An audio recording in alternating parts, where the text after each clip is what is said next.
The summer air in Atlanta had always carried a pulse of possibility, and for Elena Hayes, it once mirrored the pace of her own life. At 27, she was the youngest assistant director in her company, a rising star with a sharp mind and a sharper ambition.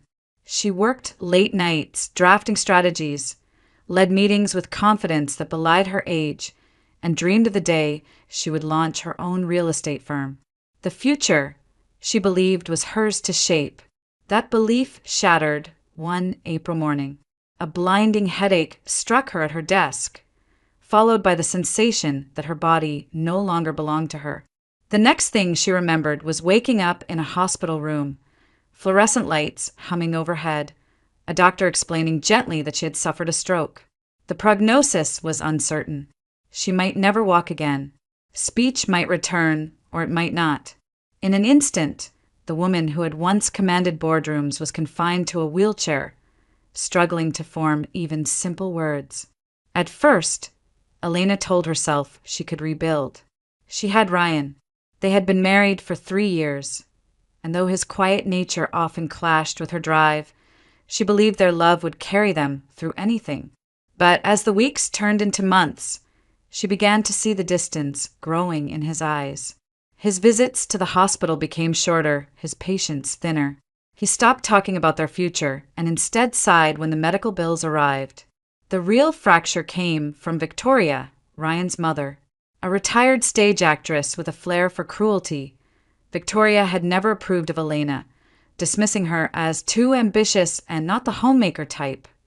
Now, she seized on Elena's condition as proof of what she had always said. "She's a burden, Ryan," Victoria hissed one evening in the hospital room, unaware Elena was awake and listening. "The doctors said she may not live more than a year. Do you really want to spend that year wiping drool and pushing a chair? Send her back to that little house in the country. Let her die where she grew up." Ryan didn't respond immediately. He stared at his hands, jaw clenched, as if the decision weighed on him. But Elena saw the subtle nod he gave. It was small, almost imperceptible, but enough to make her heart seize. Weeks later, Ryan announced he had a plan.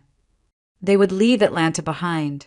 He had arranged for Elena to be moved to the small house she had inherited from her grandmother, a modest, weather-worn place on the outskirts of a rural town near Athens, Georgia. He assured her it was for her peace and comfort.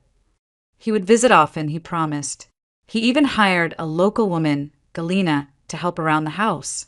But the truth lay heavy beneath his words. He was sending her away.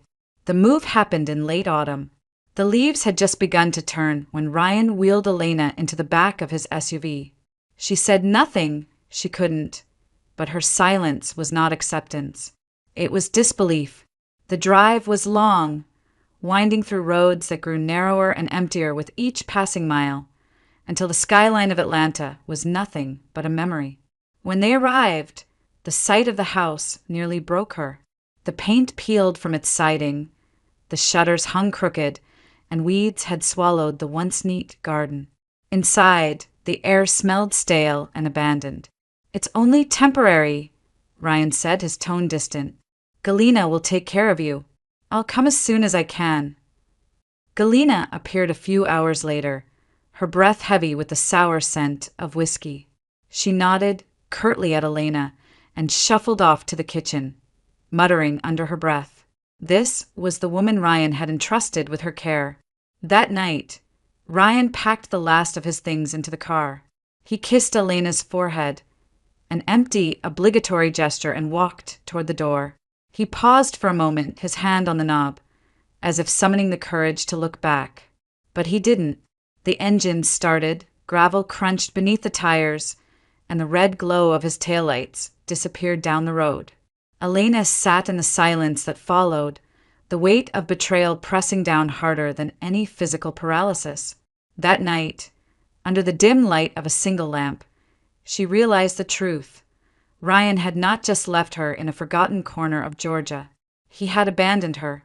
And though she could not yet speak the words aloud, the thought echoed clearly in her mind. This was only the beginning. Almost a year slipped by without a single visit.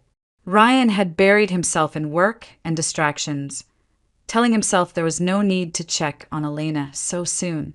She was being taken care of, after all, and the whole arrangement had been for her comfort. But deep down, he knew the truth. He was avoiding her. He didn't want to see what he had done. He didn't want to confront the guilt. Victoria, however, had no patience for his avoidance. One Sunday afternoon, as they sat in her polished living room sipping tea, she slammed her cup onto the table with a sharp clink. "You haven't even gone back once," she demanded. "For all you know, the girl might be dead already." Ryan shifted uncomfortably. Galina would have called. "Galina." Victoria scoffed. "That useless drunk? She probably drank herself into a ditch. Ryan, you need to go and check. If she's gone, we need to know. And if she's still alive." She let the sentence trail off, a faint curl of disdain tugging at her lips. The following weekend, Ryan finally gave in. Guilt, irritation, and curiosity swirled in equal measure as he drove the familiar road out of Atlanta. The further he went, the more uneasy he felt.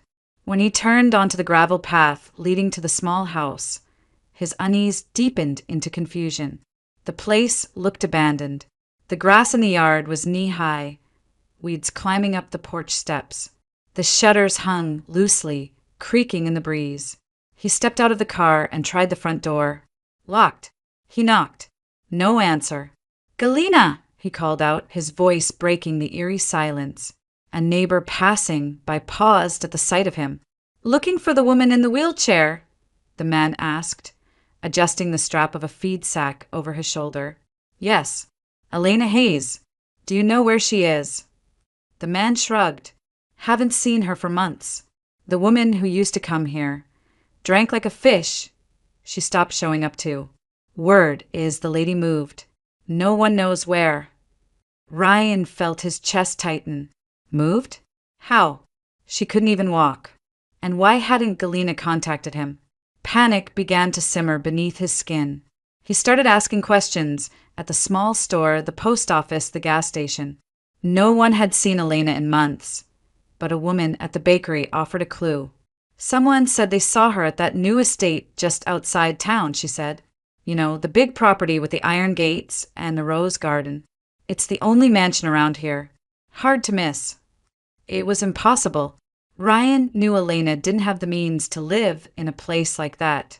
And yet, half an hour later, he found himself standing before tall, wrought iron gates, staring at a sprawling estate surrounded by meticulously trimmed hedges and rows of blooming roses.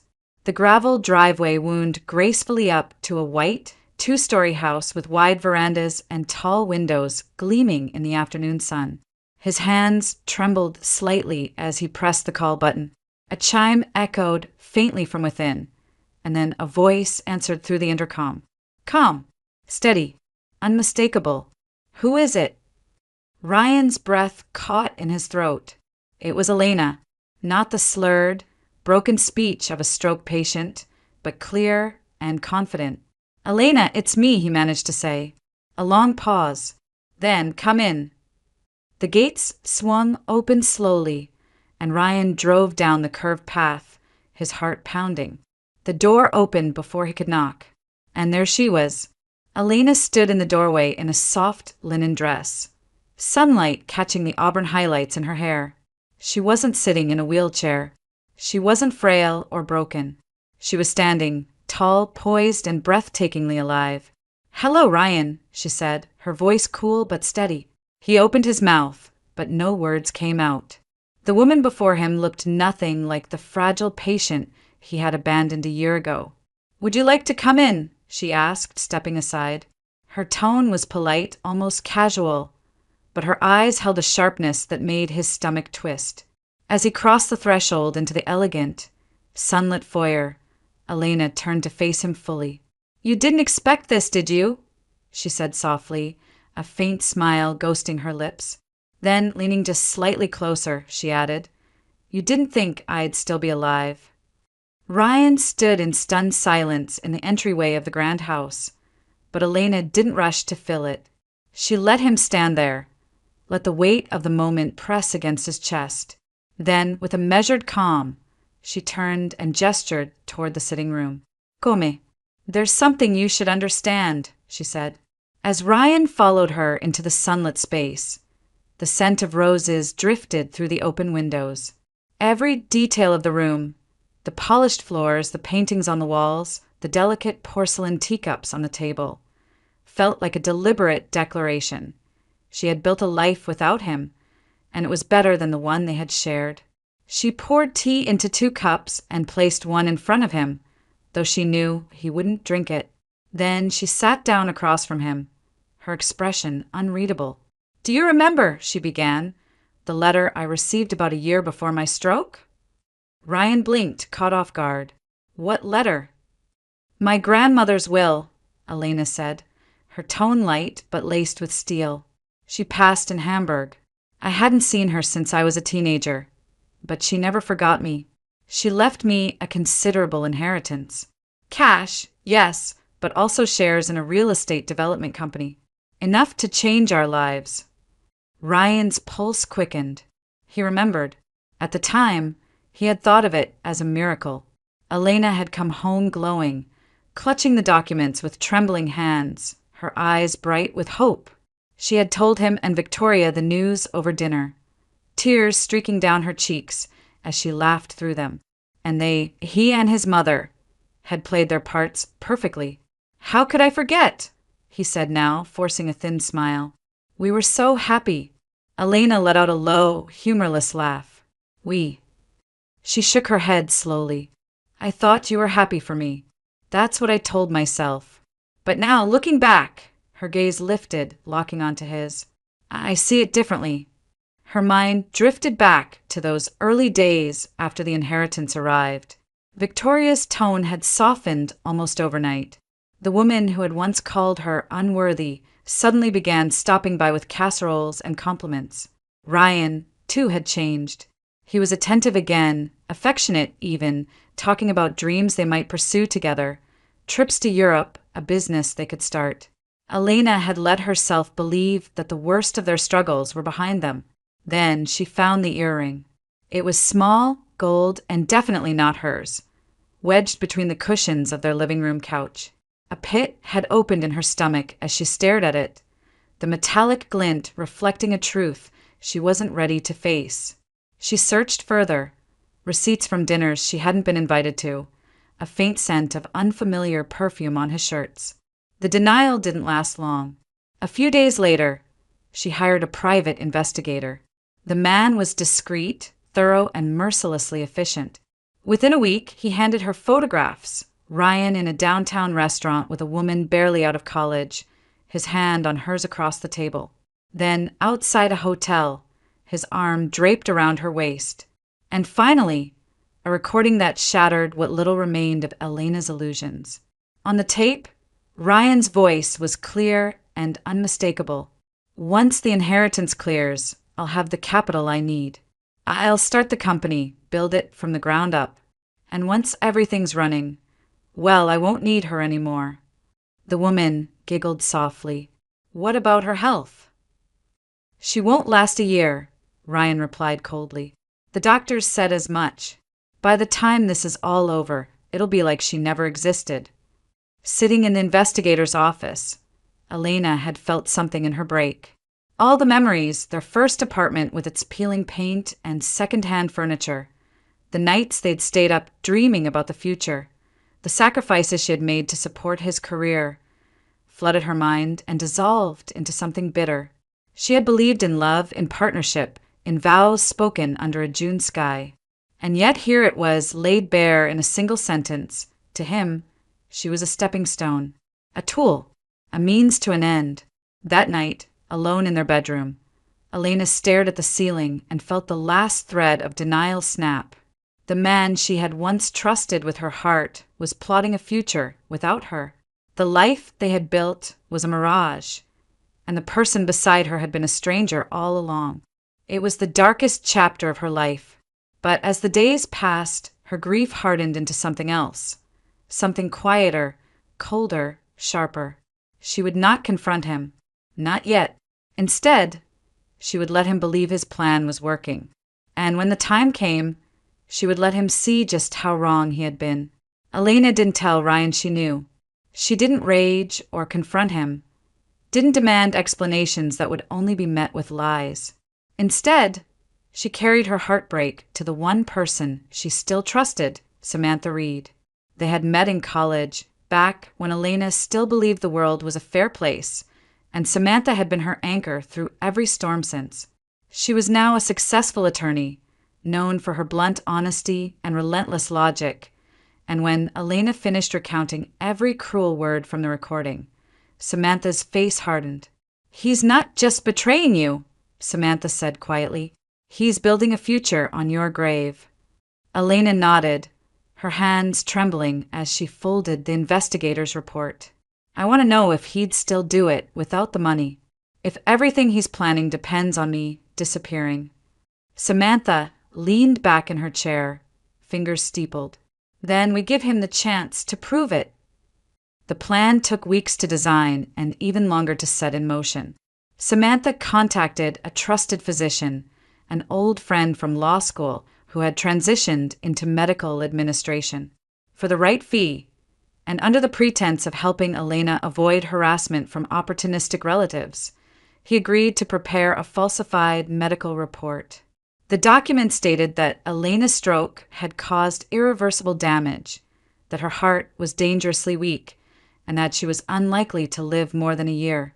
It was, as Samantha called it, a test wrapped in the perfect excuse. Elena played her part flawlessly. She practiced keeping her body limp, her hands motionless. She taught herself to sit in silence for hours, resisting the instinct to respond even when spoken to.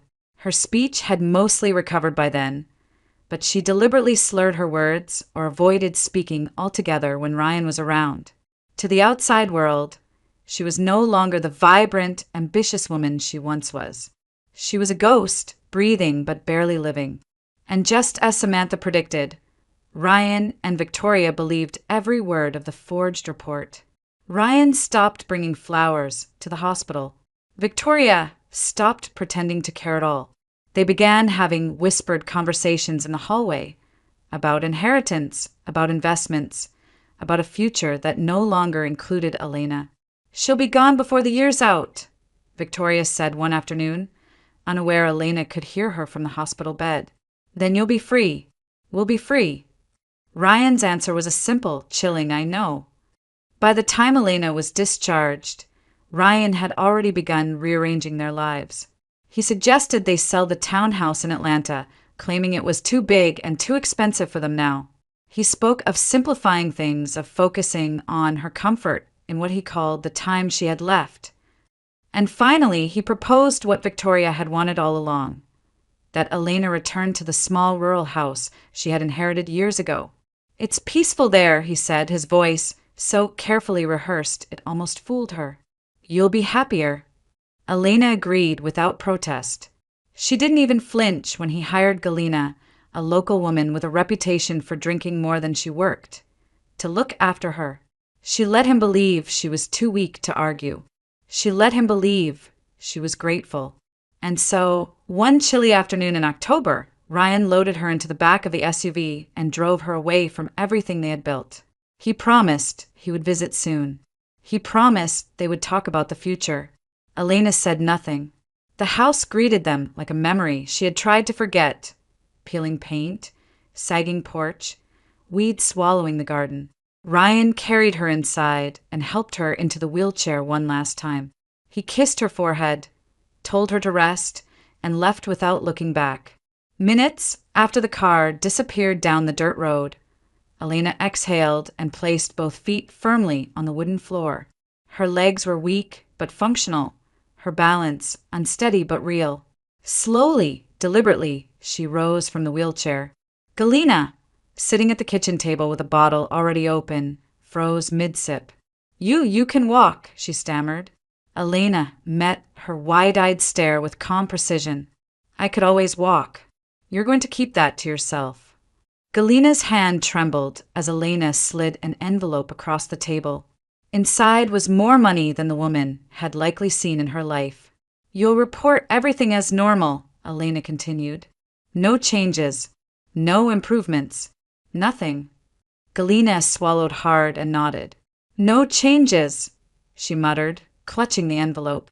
And with that, Elena turned toward the dusty windows and looked out at the overgrown yard. Ryan thought he had abandoned a dying woman here. He had no idea he had just left behind the beginning of his undoing. The first morning after Ryan left, the house felt like a tomb.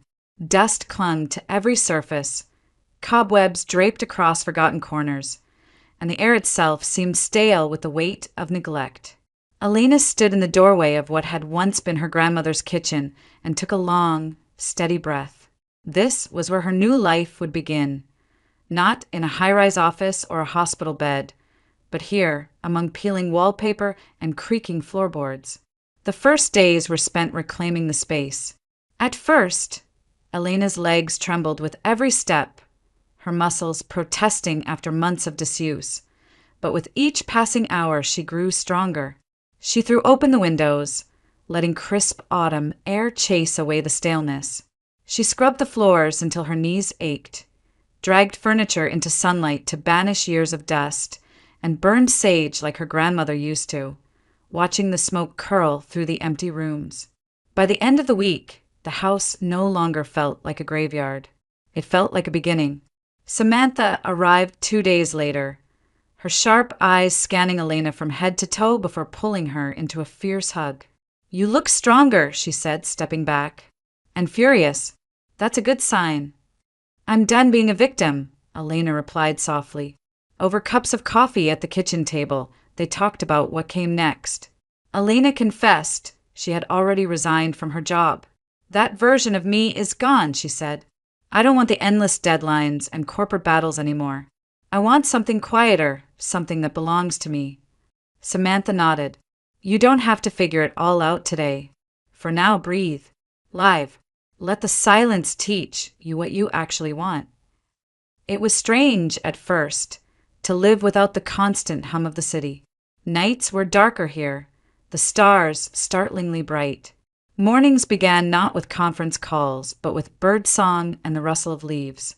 And slowly, Elena began to rediscover small joys she had long forgotten.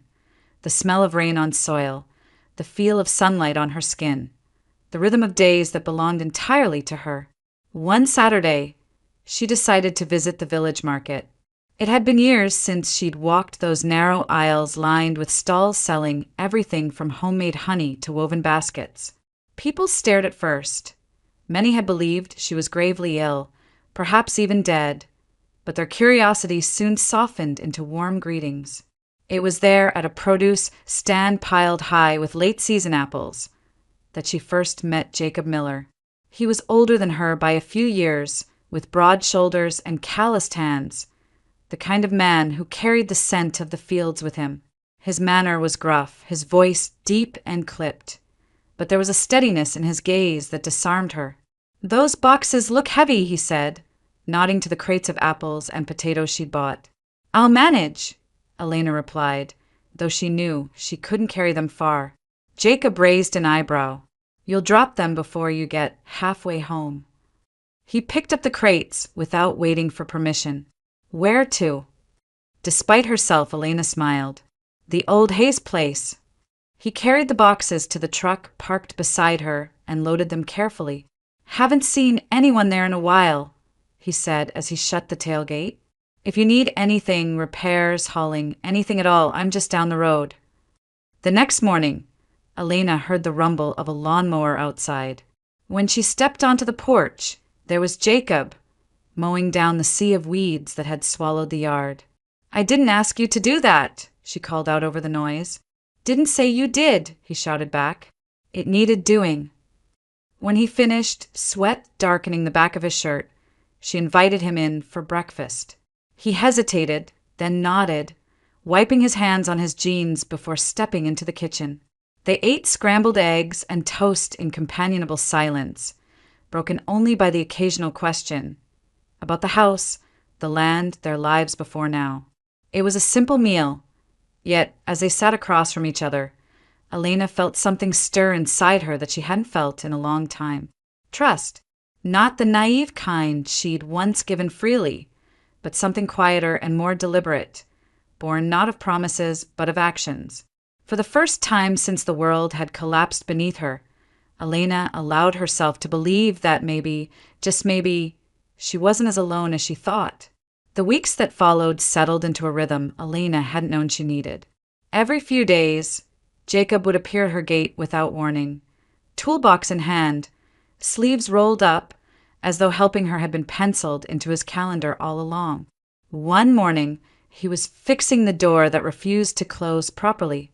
Another afternoon, he was replacing a cracked window pane that had been letting the cold night air seep in. When a section of the old fence collapsed after a storm, he showed up before sunrise and rebuilt it board by board. He never asked for anything in return. When Elena offered money, he waved it off. "You'll insult me if you try," he said simply. At first, she found his constant presence unsettling. It had been so long since someone had shown up without an agenda. But slowly, his visits began to feel less like intrusions and more like something she could count on. His steady hands and quiet determination filled the house with a warmth she hadn't felt in years. They started talking more as they worked side by side. Jacob shared stories from his past, how he had enlisted in the Marine Corps straight out of high school, serving nearly a decade before returning home to take over his father's farm. "Didn't plan on being a farmer," he admitted one afternoon while repairing a broken shutter. "But after Dad passed, it felt right. The land's been in our family for generations. Someone had to keep it alive." Elena listened, fascinated by the way he spoke about the land, not as property, but as a living thing that demanded care and patience. In return, she told him about her old life in Atlanta, the long hours and sharp suits, the ambition that had once burned so fiercely she could barely sleep.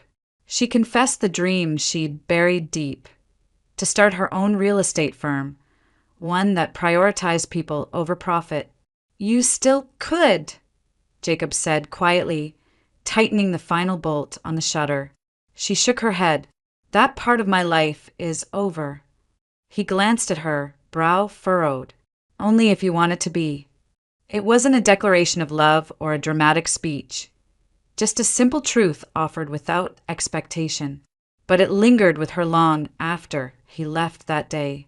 What grew between them wasn't marked by grand gestures or whispered confessions. There were no flowers, no candlelit dinners, no sweeping declarations. Instead, it was built on small, consistent acts: a bag of fresh vegetables left on her porch, a repaired hinge, a shared meal after a long day. It was built on presence. And presence, Elena realized, was something she had been starved of for far too long. Then, one afternoon, news spread through the village that Jacob's farm was in trouble. A poor harvest, rising equipment costs, and a supplier who had gone bankrupt had pushed the operation to the brink. He might lose the whole thing, one of the vendors at the market whispered as Elena paid for her groceries. Without hesitating, she drove to his farm. She found him in the barn, hunched over a stack of papers, his expression grim. "I didn't expect you," he said, managing a small smile. "You need help," Elena replied. It wasn't a question. At first, he resisted. Pride, she realized, was as much a part of Jacob as his broad shoulders and sun-weathered hands. But when she asked to see the books, he handed them over with a resigned sigh. What she found made her heart ache. Receipts were scattered and untracked, suppliers had overcharged him, and small errors had snowballed into chaos. "This isn't failure," she told him, flipping through the ledgers. "It's bad accounting." Over the next few weeks, Elena spent hours at his kitchen table, sorting receipts into neat piles and entering numbers into spreadsheets. She renegotiated contracts, canceled unnecessary subscriptions, and built a clear budget plan. Bit by bit, order replaced chaos. And with each late-night session over cups of coffee and stacks of paperwork, the distance between them grew smaller. By the time the books balanced, Jacob's farm was no longer teetering on the edge, and neither were they. They had built something quietly powerful between them, something that didn't need to be named. It wasn't romance, not yet. It was trust, respect, and the comforting knowledge that they were better together than apart. And for Elena, who had once believed she would face the rest of her life alone, that was more than enough. It happened one cool evening as they sat at Jacob's kitchen table, surrounded by stacks of ledgers and receipts they had finally conquered. The sun was dipping below the tree line, painting the fields outside in deep shades of gold and amber. Elena watched the fading light and felt a weight pressing on her chest, not the heaviness of guilt, but the urgency of truth. "There's something I haven't told you," she said softly, breaking the comfortable silence between them. Jacob looked up from the papers, his brow furrowing slightly. "What is it?" Elena took a deep breath. The stroke, the diagnosis, the wheelchair, not all of it was real. I mean, the stroke was real, but the rest? I exaggerated my condition. I let Ryan think I was dying. She paused, searching his face for judgment. I wanted to see what he would do if he thought I was no longer useful to him, and he showed me exactly who he was. For a long moment, Jacob said nothing. He leaned back in his chair, his gaze steady on her. Then, instead of anger or disapproval, he reached across the table and took her hand in his. His palm was rough and warm, grounding her. "You did what you had to do," he said quietly. "Some people deserve the truth. Others deserve a mirror." The simplicity of his words undid her. She hadn't realized how deeply she feared rejection until that moment, and how much his quiet acceptance meant. Days turned into weeks, and as autumn gave way to winter, their work continued. The farm grew more stable with each passing day, and Elena began to notice a spark in Jacob's eyes whenever he spoke about the future. One afternoon, after loading the truck with feed, he asked her to take a drive with him. "Where are we going?" she asked as they turned off the main road and down a winding lane. "You'll see," he replied, a faint smile tugging at his lips. They pulled up before a sprawling, weathered estate set back behind a wrought iron gate. The house was large, too large, Elena thought, for a single family, with broad verandas, high windows, and a view that stretched for miles. Though the paint was faded and the grounds overgrown, there was an undeniable dignity to it, as if it were waiting to be brought back to life. "This is it," Jacob said, stepping out of the truck and looking at the house with something like reverence. "This place has been on the market for over a year. Too big, too expensive for anyone around here. But I've had a dream for a long time to turn it into a model farm, a place where people can learn, where we can grow more than crops, something that matters." Elena walked slowly toward the house, her fingers brushing the cool iron of the gate. In another life, she might have seen only the cost, the logistics, the risk. But now she saw possibility. She saw roots. "How much?" she asked. Jacob hesitated. "Too much for me.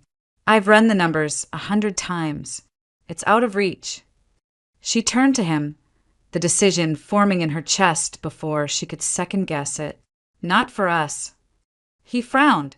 "Elena, I have the inheritance," she said firmly. "It's more than enough, and I don't want it sitting in some account while I hide from the world. I want to build something real, something with you." For once, Jacob was speechless. He stared at her as if trying to memorize every word, every detail of this moment. Then, slowly, a smile spread across his face, not the polite smile she had seen before, but something deeper, warmer. "Elena," he said quietly, stepping closer, "are you sure?" She nodded, her heart beating hard against her ribs. "I've never been more sure of anything." Silence settled between them, soft and electric, and then, with the winter wind curling around them and the empty house standing like a promise in the distance, she said the words she had been holding back for months. "I love you, Jacob." His breath caught. For a man who had always chosen his words carefully, his answer was beautifully simple. "I love you too." There were no grand gestures, no cinematic kiss beneath the fading sun. Just two people standing side by side, dreaming the same dream. And in that moment, Elena knew that the life she was building, the life born from ruin and betrayal, was finally hers to claim. Together, they would restore the old estate. Together, they would build the model farm. Together, they would start again, not as broken pieces trying to fit back into the past, but as partners stepping into a future that, for the first time, felt entirely their own. Ryan sat stiffly on the edge of the velvet armchair, the porcelain teacup in front of him untouched. His eyes darted around the sunlit room, taking in the details, the antique furniture, the polished floors, the shelves lined with books and framed photographs. None of it made sense. A year ago, he had left Elena in a crumbling farmhouse with nothing but a bottle-soaked caretaker and a prognosis that promised the end. And now, here she was, walking, speaking, thriving, in a home more beautiful than anything they had ever shared. Elena watched him from across the room, her posture composed, her gaze steady. "I suppose you want to know how all of this happened," she said, breaking the silence. Ryan swallowed hard, his voice low. "I don't understand. The doctors, they said that I wouldn't live a year."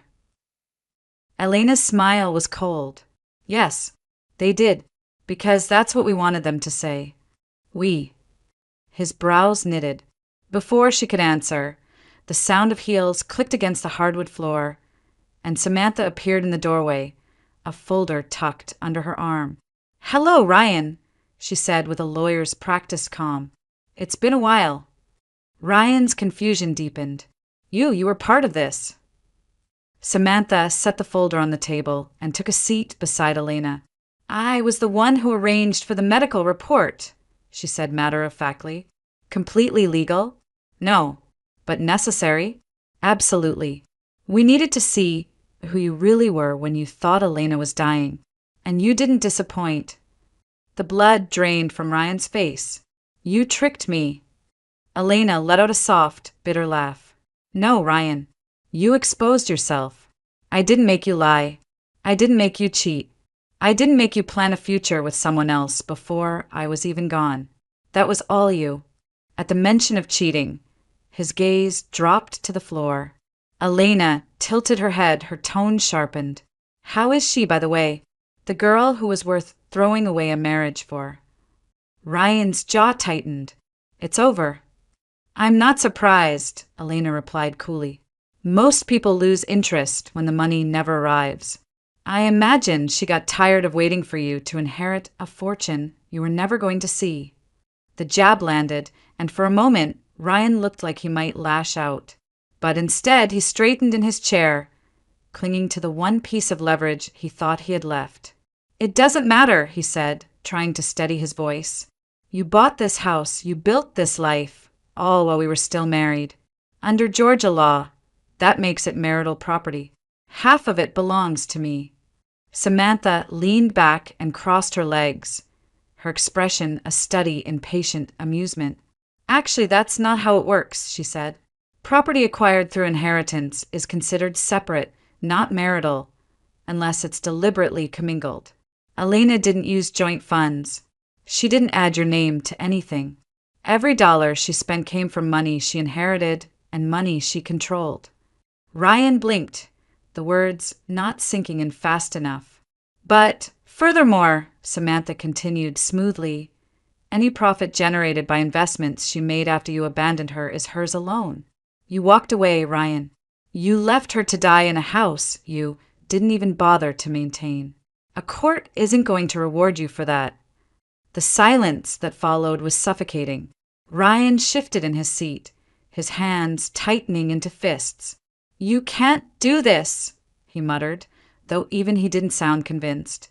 "Oh, but I already did," Elena said, her voice soft but lethal. At that moment, footsteps sounded from the hallway, and Jacob appeared, wiping his hands on a rag as he stepped into the room. His presence filled the space, broad-shouldered, steady, calm in a way that made Ryan visibly tense. "Is everything all right?" Jacob asked, his gaze never leaving Ryan. "It's fine," Elena said lightly. "We're just finishing up." Ryan stood, trying to summon the indignation he no longer felt. "And you are," he demanded. Jacob's lips curved into something that wasn't quite a smile. The man who makes sure she never has to deal with people like you again. He took a slow step closer, his voice dropping into a low, steady warning. If you think about harassing her, suing her, threatening her in any way, don't. Ryan swallowed. Or what? Jacob leaned in just enough for Ryan to feel the weight behind his words. Or I will make sure you regret it for the rest of your life. For a long moment, no one moved. Then Ryan's shoulders slumped. The fight drained out of him, leaving only the hollow echo of defeat. He muttered something about speaking to his lawyer, though they all knew it was pointless, and walked toward the door. As it closed behind him, the house seemed to exhale. Samantha let out a long breath and exchanged a glance with Elena, who sat silently, her expression unreadable. It wasn't triumph she felt, not yet. But as she turned toward the window and watched Ryan's car disappear down the road, she realized that for the first time since her life had collapsed, the balance had shifted. She was no longer the woman he had left behind. She was the woman he would never be able to touch again. Ryan returned a week later, but this time not to plead or posture. He arrived with a lawyer and a stack of papers, his face set in the rigid mask of a man clinging to the last scraps of control. Elena wasn't surprised. She had expected this part. They met in her lawyer's office, a sterile room with beige walls and soft lighting that felt far too calm for the tension inside it. Ryan sat across from her, his posture stiff, his hands folded tightly in front of him. For a long moment, neither of them spoke. Then Elena broke the silence. I'm filing for divorce tomorrow. Ryan's head jerked up, as if the words had struck him physically. Tomorrow. Yes, she said evenly. There's nothing left to discuss. There's nothing left between us. I don't want your apology, and I don't want revenge in the way you think I do. She leaned forward slightly, her gaze locking with his. All I want is to see the look on your face when you realize you lost everything. Not because I took it, but because you threw it away. Ryan's jaw tightened. I'm still your husband, and everything you've bought since your inheritance came as marital property. That house, that farm, the business, half of it belongs to me. You'll see me in court. She almost smiled. I'm counting on it. And so he took her to court. The hearing began 3 weeks later in a small county courthouse. Reporters didn't care about it, and neighbors didn't gossip. To the world, it was just another divorce. But for Ryan, it was supposed to be the moment he reclaimed control. He strode into the courtroom with his attorney, confident that the law was on his side. For months, he had been telling himself the same story, that Elena's fortune had become part of their shared estate the moment it was spent. That anything purchased while they were still legally married, the land, the farmhouse, even the renovations, would be split evenly. But Samantha was ready. She walked the judge through every detail with surgical precision. The bank transfers showing that Elena's inheritance had remained in a separate account, untouched by marital funds. The invoices proving that all renovations and investments had been made after Ryan abandoned her. The documentation showing that income from the farm was the result of new business activities established after their separation. Georgia law is very clear, Samantha concluded. Inherited property remains separate unless it is deliberately commingled. Mr. Hayes did not contribute to these purchases. He did not invest in the farm. He did not share in its risks or its labor. He left my client to fend for herself, and she did with her own resources. Ryan's lawyer tried to push back, arguing that their marriage had not yet been legally dissolved when the purchases were made. But the judge wasn't swayed. The court recognizes the funds as separate property, she ruled. Furthermore, income derived from investments made after physical and financial separation is not subject to equitable division. The words landed like a hammer. Ryan's shoulders slumped, his face drained of color. All his confident talk, all his threats gone. And the blows kept coming. His claim to the new farmhouse? Denied. His demand for half of the profits from the agricultural venture? Rejected. Even the desperate motion to place a lien on future income from the land was dismissed. When the final ruling was read, Ryan was left with nothing but the clothes he wore and the debts he had accumulated. The inheritance he had once counted on was forever out of reach. Outside the courthouse, the winter wind cut through his thin coat as he stood alone on the steps. Reporters weren't there, but a handful of locals were, and Ryan caught fragments of their whispers. Words like karma and deserved floated on the breeze. Victoria was waiting for him by the curb, her face pale and drawn. She had been silent throughout the proceedings, but now she spoke, her voice brittle. "You promised we'd be taken care of." Ryan didn't answer. There was nothing to say. His mother's hopes of inheriting Elena's fortune had vanished along with his. Across the street, Elena emerged from the courthouse, flanked by Samantha and Jacob. She paused at the top of the steps and looked at Ryan, not with hatred, not even with anger, but with something far more devastating: indifference. She had wanted this moment. Not the legal victory, not the money, not even the freedom. Just this, to watch Ryan understand that the life he had gambled on was gone forever. And as he turned away, empty-handed and hollow-eyed, Elena felt the weight of years lift from her shoulders. It wasn't vengeance in the dramatic sense. It was quieter, sharper, justice delivered without raising her voice. Ryan had built his plans on her suffering. Now he would live the rest of his life in the ruins of those plans. The seasons turned, and with them, Elena's life unfolded into something she had once believed was no longer possible. The old estate that Jacob had shown her, once empty and forgotten, was now alive with purpose. Fields that had been overgrown and abandoned bloomed under their care.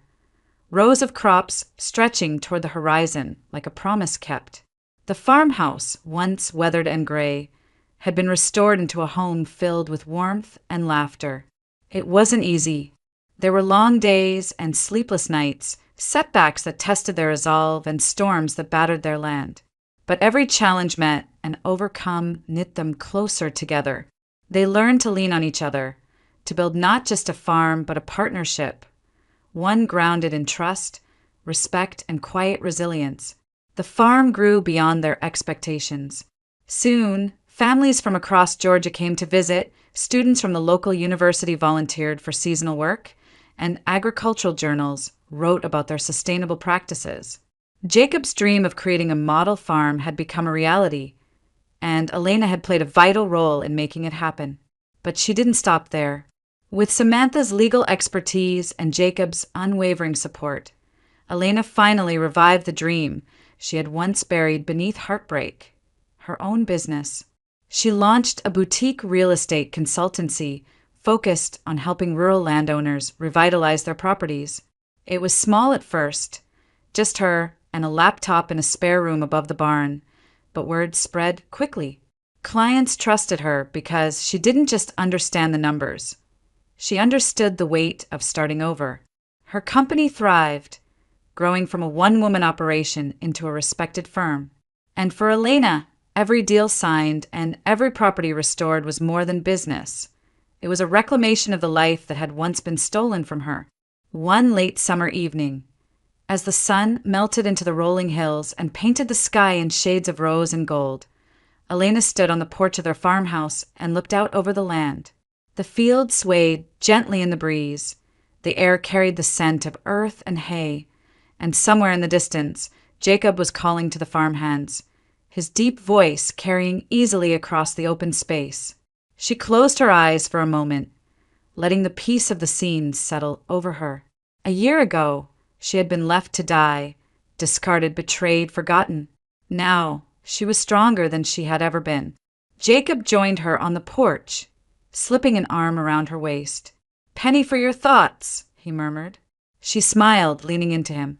"Just thinking about how far we've come."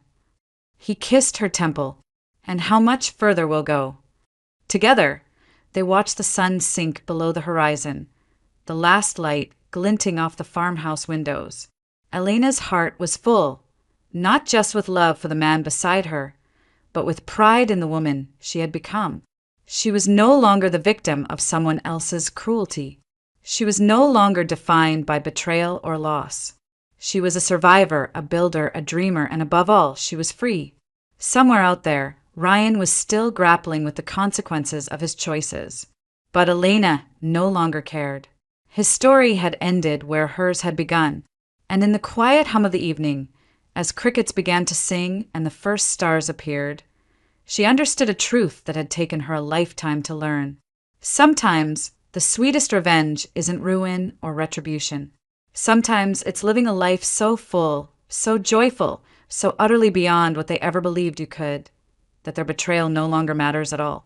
And as the last light faded from the Georgia sky, Elena Hayes, survivor, businesswoman, and builder of dreams, smiled into the dusk, knowing that her best chapters were only just beginning.